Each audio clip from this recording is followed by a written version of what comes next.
What is going on, guys, and welcome to another YouTube video. Today is going to be a day in my life, full day of eating, full day of training. I'm going to be eating around 4,000 calories today, 250 grams of protein, and training for 6 hours. So I just completed the CrossFit quarterfinals last week, and now it's time to build my strength, my power, my Olympic lifts, and my aerobic capacity. So sit back, relax, and enjoy the video.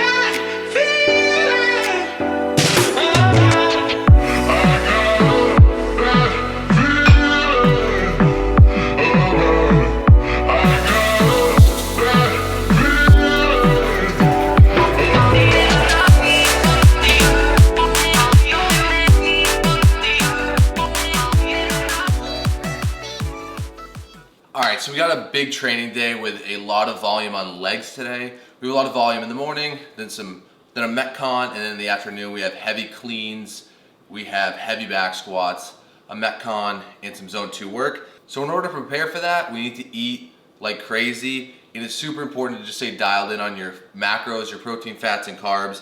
I track everything on MyFitnessPal on Sundays, so I know what's going into my body throughout the week, and then I can kind of be on autopilot after meal prep, so I don't have to think about it. Just having that constant stress of thinking what needs to go into my body next is just something that you don't need. It can be easily managed if you literally just cook on Sundays, grocery shop on Sundays, and track your macros on Sundays, and know exactly what you're gonna eat throughout the week. So, pretty much for the most part, breakfast has been staying the same since you last saw me. I have 12 ounces of Yukon Gold potatoes, 2 whole eggs, and then we're doing about 2 servings or 6 tablespoons of Pete & Jerry's pure egg whites, which is pretty much just liquid egg whites without the yolk. And then we have our 20-gram protein yogurt and blueberries.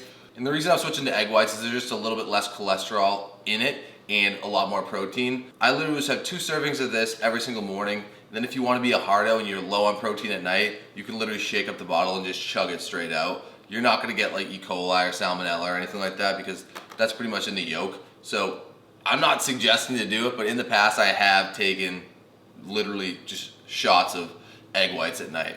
So yeah, do with that as you will.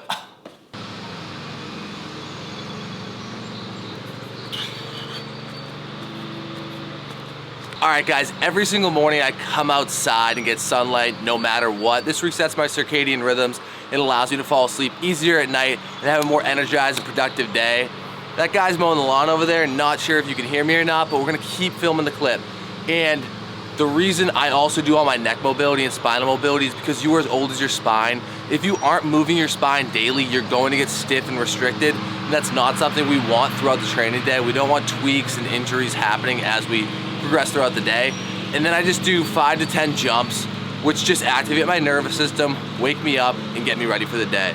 So definitely just implement that into your system. 2 minutes in the morning and you will feel way better. Alright, so we just got back inside from doing our jumps and our neck mobility, and now we're going to house this down. I kind of crack up. Sometimes I don't realize how psychotic and weird the stuff that I do looks. Like I'm literally just jumping up and down in my backyard and moving my neck, and the guy next door is just mowing the lawn casually, probably thinking I'm an absolute psycho. But I love it. You gotta be weird in order to win. Embrace the weirdness. Most people are literally just so stuck in the matrix, like they're just so in love with following the herd, they can't think for themselves, that they'll never progress and go anywhere in life. So take pride in being different and weird. And I'm not saying that guy's that, but I'm just saying it's so important to be weird, be different, and not afraid to experiment and try new things that are gonna push the needle forward. Like if I have to jump in my backyard to wake up in the morning and get sunlight in order to get where I wanna go, I will do that every single day, no matter what. So be weird, be you, and absolutely crush it. I'm gonna crush this meal and start making my supplements.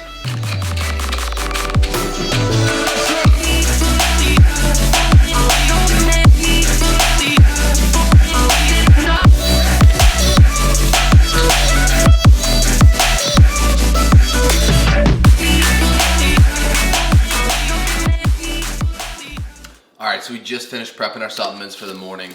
So every single morning I take 300 milligrams of magnesium, and then I'll take 200 milligrams at night, just to help with muscle contractions, and it's also involved in over 300 enzymatic reactions in the body.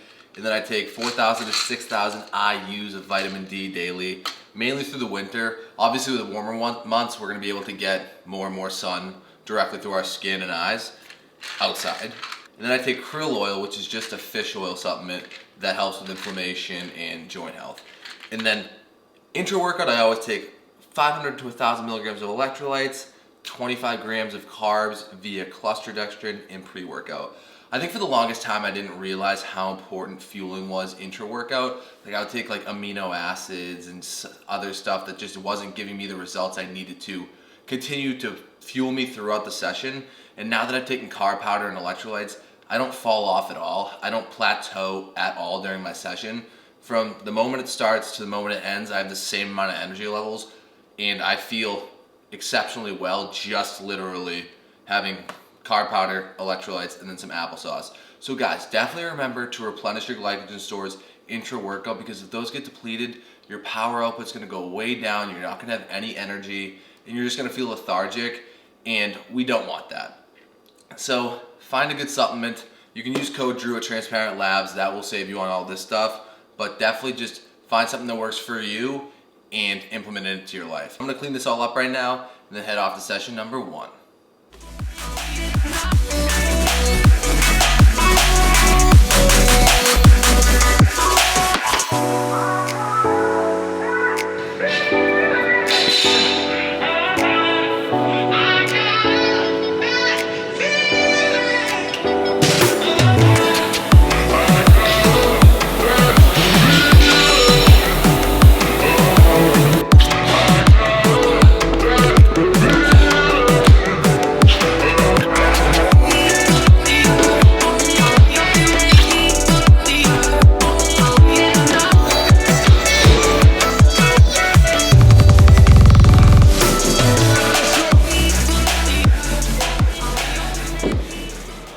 We just finished that fun piece up.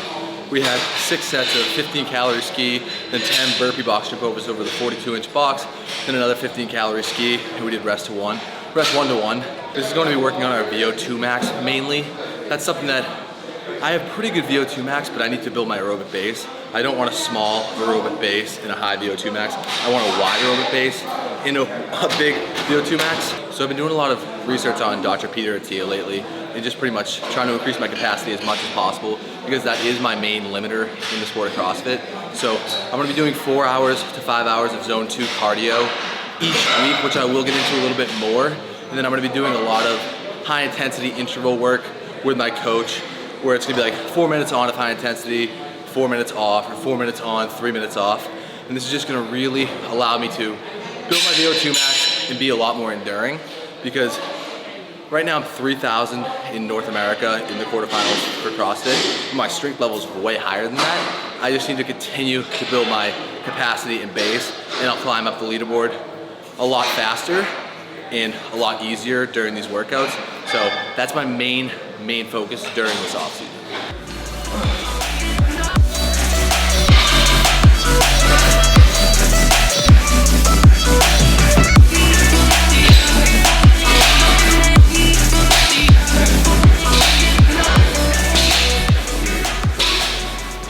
All right, so we're on a new training cycle after quarterfinals, and we just did some volume work after we did our Metcon, or interval work, whatever you want to call it. We did a 9-minute EMOM of lunges, kettlebell swings, back extensions, and hamstring plate slider curls. So that kind of pre-fatigues me for the afternoon session. So that's kind of what the sport of CrossFit is all about, just kind of getting fatigued before you hit your main compound lifts in the afternoon. So gonna roll into the next session, gonna go home, work, hydrate, fuel, and I'll catch you back at the house.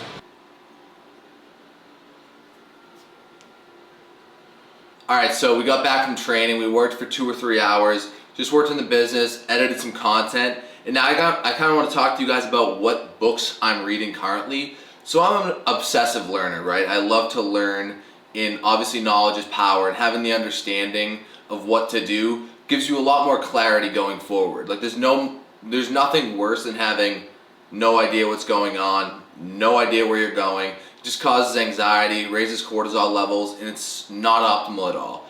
So with me and my journey per se, I think I took a really deep dive in like the self-help like books back in 2020, 2019. Then I switched into a lot more science-based, anatomy-based, biomechanics-based learning. And now I'm switching into more of like a business focus, and I'm really involved with that right now. I'm really loving that. So a few of the books that I'm reading right now are Your Next 5 Moves by Patrick Bet-David, Sell Like Crazy, Start, Scale, Exit, Repeat, Elon Musk's biography, and The 33 Strategies of War. I've read the 28 Laws of Power by Robert Greene, which is absolutely excellent. It might be 48 Laws of Power. It's one of those numbers. And I have learned a tremendous amount of knowledge from these books. And I obviously don't take everything they say and follow it religiously, but I have my bullshit meter on. I take what they have done and apply it to my life to elevate my life in certain areas. And I think it's just so important to just get a ton of perspectives from a ton of different individuals and really learn and identify yourself as a person and who you are.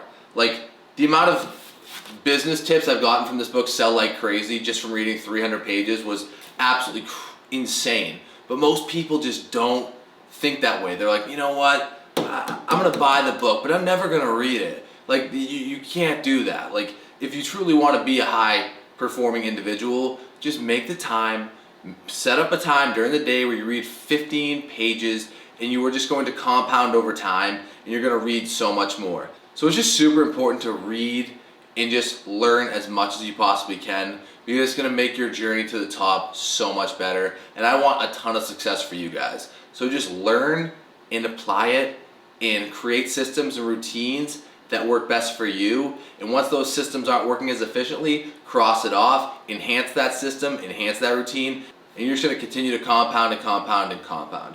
Now I'm gonna go eat my bison and rice and make my supplements for session number 2.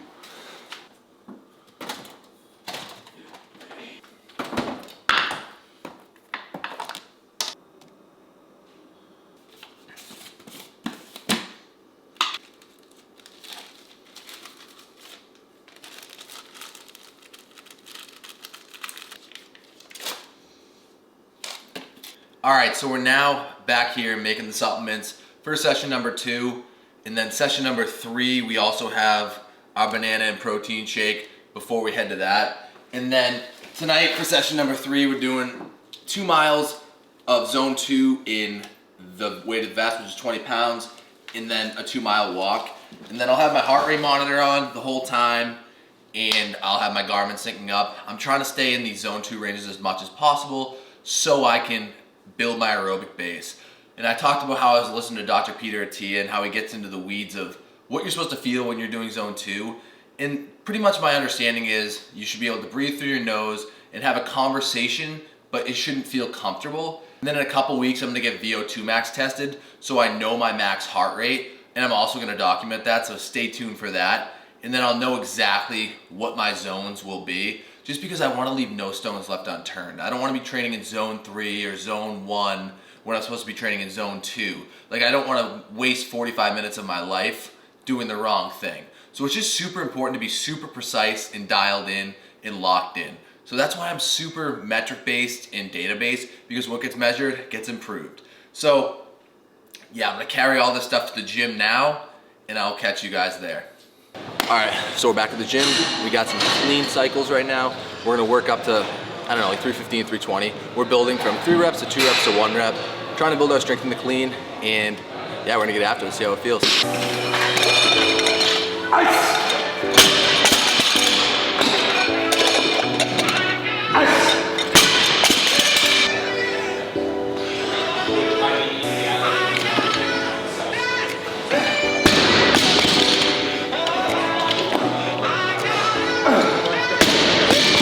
285 for a double, let's make it look easy, come on.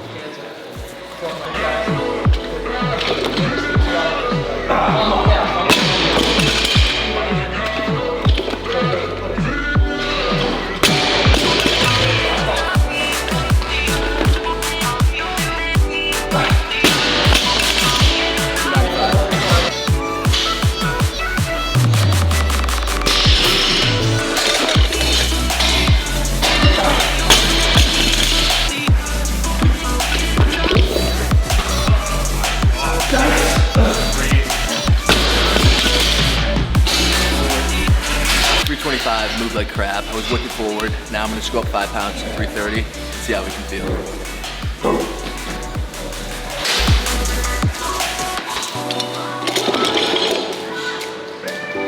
That's better. All right, so we just did a lot of triples, doubles, and singles, and we finished up at 330. I made a 15-pound jump from like 310 to 325, so that rep was definitely dog shit. I didn't finish the pull at all and was very forward. Happy with the 330 there at the end, but still fatigued from the weekend, so I'm gonna cap it there. I'm not gonna go any higher today. But overall happy with that, and now we got some back squats. Let's go.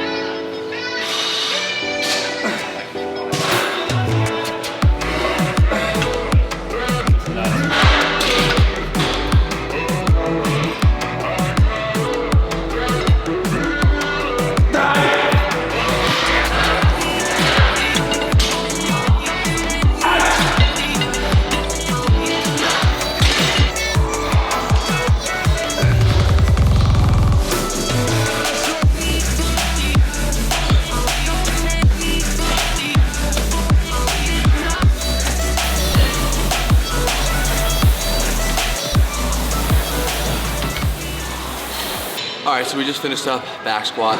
We worked up to 430. We did a squat weight, so we did some higher reps at a little bit of lighter weight, and some lower reps at some heavier weight, and then went right into the Metcon, which is a 25-minute time cap of wall balls, rowing, GHD sit-ups, and handstand walks. So definitely feel good, but definitely fatigued after my second session. Now I'm gonna clean up here and go for a zone 2 run with the weight vest. So that's gonna make it an extra bit of a challenge, but I look forward to it. All right, so training done for the day. I think I got an 18.8 day strain on Whoop, which is pretty high, but that's something that I typically always get doing these double and triple sessions every single day. My heart rate's very high almost all the time for a long period of time. So we just did, me and Liz did a 3-mile run. I had the 25-pound weight vest on, and I just stayed around a 10:30 pace, just because when you have that extra weight, your heart rate does tend to tick up a little bit more. And my heart rate was around 145, which I'm happy about. So I stayed in zone 2 the entire time. And I want to just talk about why I am so like obsessive and kind of over the top with a lot of things I do. And I think it's because I'm so obsessed with driving the needle forward and getting better that I don't want to leave any stones left unturned. Like, how awful would it be to train for a whole year and not get better, but you gave it your all, but you didn't get better because you didn't measure the data. You didn't just track things and improve them each and every day. Like, yeah, you can go to the gym and work hard, but if you're not improving and moving the needle forward, then all that work is somewhat for nothing. So that's why I countlessly talk about tracking. Literally track every single workout you do so you can see your progress over time. Video analyze things so you can see your improvement on video over time. If you're not videoing things, and I'm not saying be a psycho about videoing, but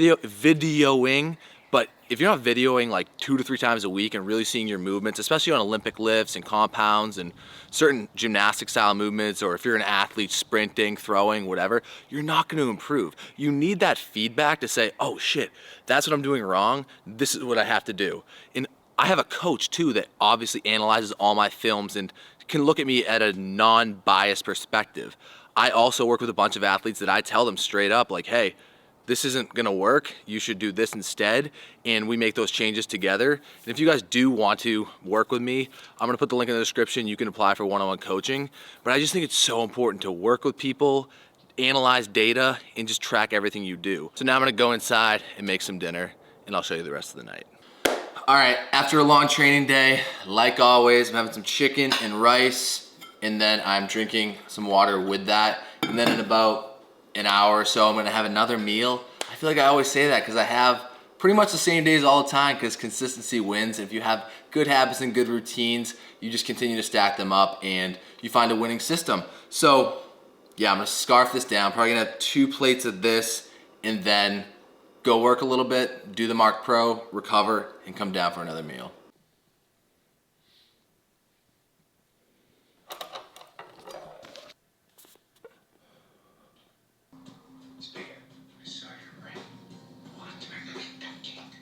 All right, we have now made it to the final meal of the night.